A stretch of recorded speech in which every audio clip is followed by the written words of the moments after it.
Hey there, everyone. It's kind of late, I guess. It's March 19th. It's a Sunday. It's about 10 after 9 here in the United States.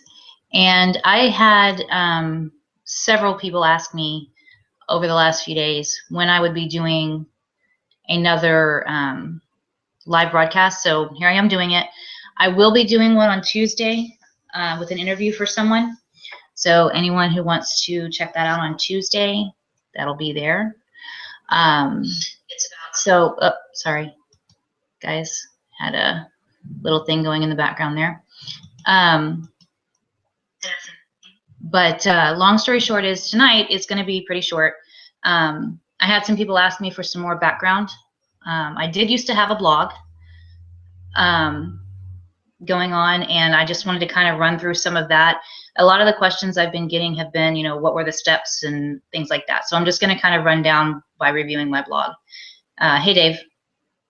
After just so you know, while you and I were talking earlier, I had 4 of these requests come in just while we were talking. So I decided to go ahead and do it since I was already on. Anyway, it's not going to be too long, but if y'all have questions, go ahead and put them in the live chat, and I'll answer them as I go. Okay, so just going through my old written blog.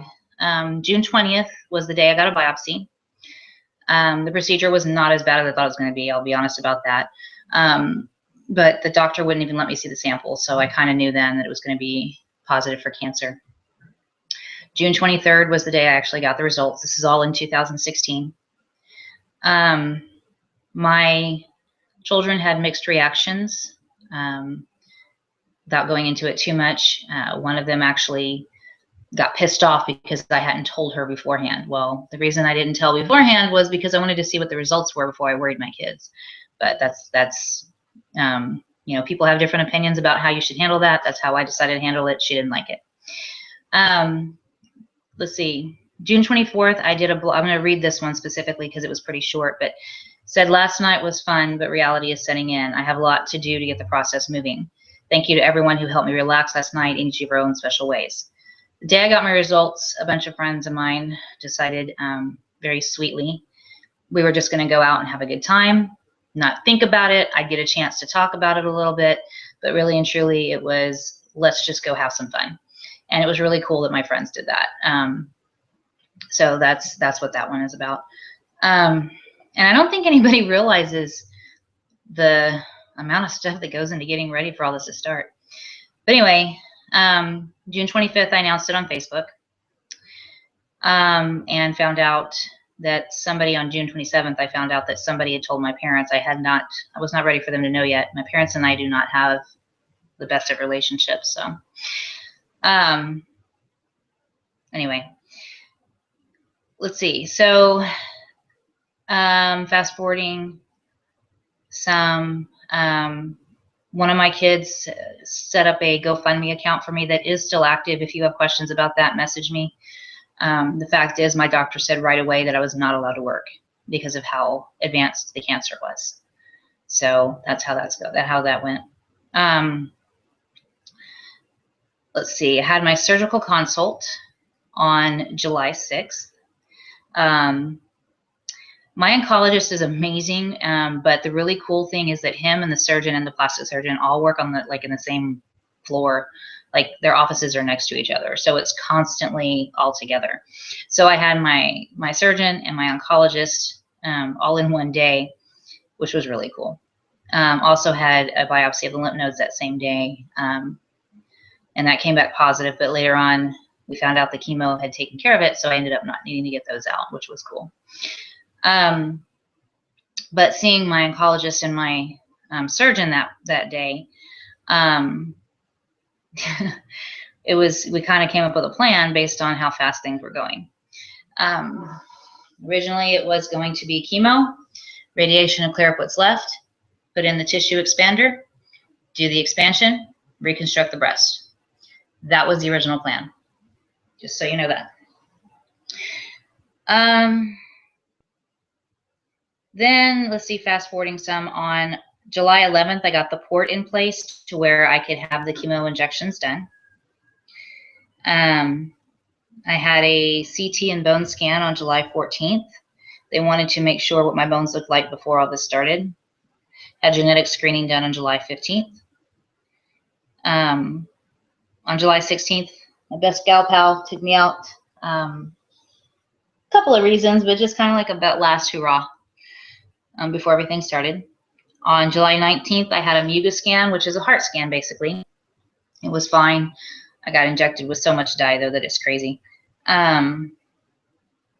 July 20th is the day I found out that the cancer had turned into stage 4 by going to my lungs, sternum, and right arm.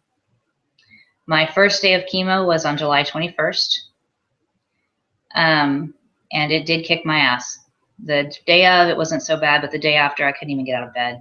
It was pretty horrible. My best friend, I stayed at her place for 3 or 4 days after, and she was, well, for the weekend, because all of my injections were on Thursday, so I would stay at her place Thursday night through Sunday afternoonish. But long story short is that she was great. She would make dinner for me. She'd make all my food for me. She went shopping for me to get whatever I needed. She was really, really great. Let's see. Throughout all of this, my grandmother and my aunt had made me a couple of quilts, and they're absolutely beautiful. I might try to put up some pictures of them at some point. The genetics results came back on July 29th, and none of the breast cancer genes. I got not just the regular little testing panel. I got the full-fledged, let's see if there's any possibility at any point in time. And I mean, it was, no, there's nothing genetic here. My hair started falling out pretty soon after I started. I got my hair cut on that first round of chemo on a pixie cut, and pretty soon after it was coming out in clumps in my hand, like in the shower. It would be all over the floor of the tub and stuff like that. It was pretty quick. Started feeling pretty ugly, and I had several people tell me, no, you're not ugly. You're still beautiful. In fact, the short hair looks great on you. At one point, my hair was cut so short it looked like G.I. Jane. But for me, I wasn't feeling very pretty. Not just physically, but also internally. I was hating on a lot of things. I was angry and frustrated. And at one point, I was even like, I've got to go to church and see if I can feel God. And when I couldn't, quote, feel him, the pastor that I'm friends with, we had like a 2-hour-long talk, but I just was so angry and so hateful at everything. Chemo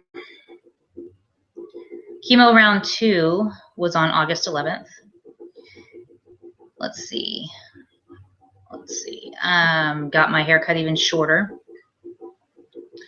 because by August 22nd, we took a razor to my head to make me completely bald. So in a matter of a month from the time starting chemo, I was completely bald. Really kind of sucked. August 23rd, I started my master's program, which my first semester of my master's program, I did not have to actually go to classes. I was able to do everything from home. So that was nice. August 31st, saw the docs, and they could feel and tell the mass had gotten smaller, but still needed some more treatment. Let's see. I did a special post about 9/11 being 15 years later. That's a whole discussion for another time. But anyway, going on, chemo 3 was in between there and this next one. Chemo 4 was September 22nd. And I did some scans after that. I'm sorry, the 23rd. September 23rd was chemo number 4. But I did some scans before that. I apologize. So we could see when we were going to start radiation, and the oncologist and the surgeon saw that the mass was definitely smaller. The lymph nodes were not large anymore. So what we did was decide at that point, do that last round of chemo on the 23rd of September, and then do the surgery instead of doing radiation. Well, that chemo number 4, let me tell you, it kicked my butt. I got done at around 3, and by 6 o'clock, I couldn't even walk. I was having to be helped to the bed. I was having to be helped to get into the bed. The next day, I slept until, I want to say it was 2 or 3, whenever Shonda got home. And I'm sorry, because my son came to town. So no, that was at Shonda's. I'm sorry, it was at Shonda's. When Shonda got home, and Shonda's the best friend, and she came in and had to help me eat. It was bad, very bad. So that's all that. Then went on to scheduling the surgery. My surgery was on October 14th. My left breast was removed and a tissue expander was put in. Tissue expander is basically, it's an implant where it has like a bubble in it for you to inject saline.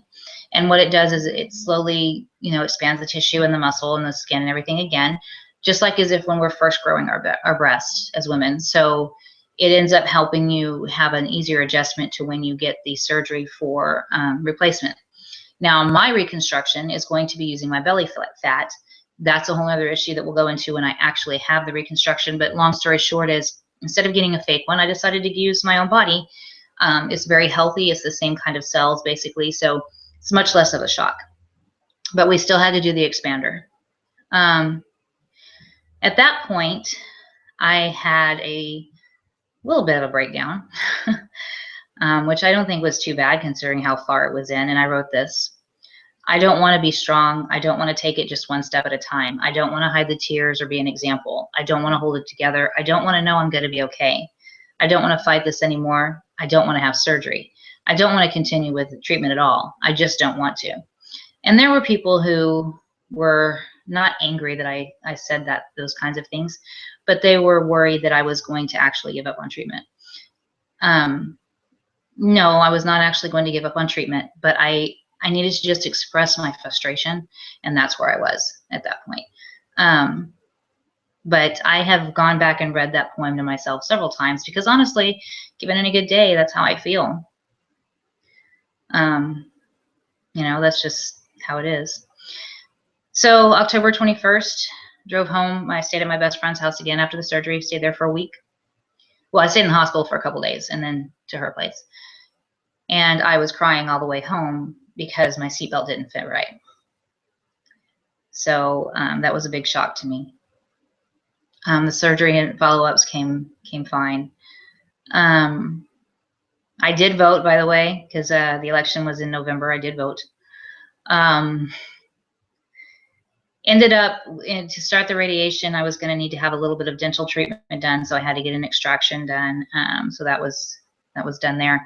The inflation process started on November 14th. Had my first inflation. And basically what they do is they take a needle and they poke it into this thing in your breast and fill it with saline as much as you can take. Well, that's fine. So that's what happened there. Let's see. Got to spend a wonderful Thanksgiving with some friends. Went in for my second inflation on December 5th, and the skin didn't look right, so we did a biopsy instead, and turned out that the cancer had come back. And that was very hard to hear and very hard to accept. It had come back mostly in my skin, but a little bit in my tissue as well. So we decided to do radiation after all. And that lasted, it was a total of 15 days, but with Christmas in between, it kind of, and they don't do it on the weekends. Christmas and New Year's in between, there was kind of some breaks. So that's what happened there. It ended up being longer than 15 days technically, but it was 15 treatments. So if that makes any sense.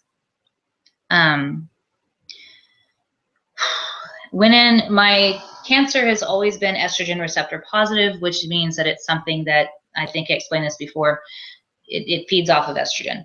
So we decided early on I was going to have my ovaries removed. I don't need them. I'm not making babies, so let's take them out. Went in for my GYN consult in December. Was able to have that done on December 15th. I had my ovaries removed. They also take out the fallopian tubes apparently, so which is fine. I don't have any issue with that. I don't need those either. Started my radiation on December 20th. Also had to start bone injections. That's to help my bones get stronger because they were affected by the cancer. Radiation was going on. You could see a definite burn happening on my skin. It was kind of freaky and weird. But anyway, January 11th, I finished my radiation. January 15th, I went in for a procedure, a normal female procedure, just to follow up because, you know, I had a lump in my breast at my last time I had a annual. So it was, let's do one just to see how things are going now that you've had all this treatment and crap going on. And they used the stuff called Luglos/iodine, and I have never heard of, I mean, I've heard of iodine, but I've never heard of the Luglos before. Anyway, apparently I've developed a new allergy, and it literally made my skin peel off my body. And I'm not talking like just peeling like a sunburn. I'm talking like when you peel an onion. It was in sheets and coming off in my hand while I was taking a shower. So that was pretty freaky. Got to go to the ER for that. No fun. Ended up being on like 6 medications at once after that. I went into my bathroom one day and looked at all the medications I've been taking over time. I had 14 pill bottles, 4 types of creams, and not to mention any of the over-the-counters like Claritin that I started having to take while I was on chemo because I've never had airborne allergies in my life, but then I did. Calcium pills to help my bones, you know, just all that kind of stuff. It was pretty bad. Anyway, so I stopped doing that written blog in January, but now I've started doing this one. So I wanted to give everybody kind of a rundown. I thought I had done that the other day, but apparently that wasn't clear enough. So I just decided to use what I was using as my blog before. Now I'm going to be doing this video one. So that's that. Hopefully y'all have had a good night. I know it's kind of late for a lot of people, or it's middle of the night or really early, I'm not sure. But if you have any questions, as always, go ahead and put them in the chat or putting them in the comments, and I'll try to address them at the next show. Speaking of which, the next show will be Tuesday evening, my time. It'll be 8 p.m. San Antonio time, so whatever place you are, figure that out. That's Central Standard Time here in America, if you want to chime in. And I am going to have a guest on the show. I'll let you know who that is that night, but long story short, it's going to be somebody who's going to be talking about it from the view of someone who's trying to support me emotionally and everything like that. So I would like to get some outsider views on that. You know, it's not just me that's affected by this. So I am about to sign off. Thanks, Dave. I'm glad I got it out there too. I think it's important for everybody to know the history as well. I'm sorry I didn't address that well enough the other night, apparently. So that's my bad. But looks like I'm going to go ahead and sign off for now. Like I said, this one was going to be short, and I will see you guys on Tuesday. Y'all have a great night.